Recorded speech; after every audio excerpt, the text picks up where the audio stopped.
আবারও রাজপথে চাকরি প্রার্থীরা বিক্ষোভে ফেটে পড়েছেন আপার প্রাইমারি চাকরি প্রার্থীবৃন্দ।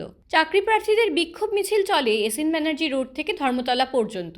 935 দিন টানা বিক্ষোভ করার পরেও কোনো সুরাহা পায়নি তারা। দাবি উঠছে স্বচ্ছ নিয়োগ করা হোক। অভিযোগ উঠছে যোগ্য হয়েও দিনের পর দিন বছরের পর বছর রাজপথে বসে দিন কাটাতে হচ্ছে।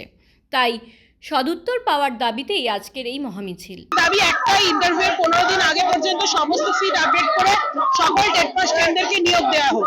এই দাবি নিয়ে আমরা আগেও রাজপথে নেমেছি, আজকেও রাজপথে নেমেছি। আমরা আমাদের অবস্থান বিক্ষোভের মাতঙ্গিনী হাজার মূর্তির পদদেশে অবস্থান বিক্ষোভের আজকে প্রায় 1000 দিন হতে চলেছে, 978তম দিন। আমরা একটাই দাবি নিয়ে ওখানে বসে রয়েছি। 14 প্রাইমারিতে প্রায় 3-4 বার নিয়োগ হয়েছে, কিন্তু আমাদের 2015 সালে যে আপার প্রাইমারি পরীক্ষা হয়েছিল সেখানে একবারও নিয়োগ হয়নি। বর্তমানে যে আপার প্রাইমারি কাউন্সিলিং চলছে সেখানে যে 14,339টি সিটের বেসিসে কাউন্সিলিং হচ্ছিল, তার থেকেও কম সিটে নিয়োগ হয়েছে 12,500 থেকে 13,000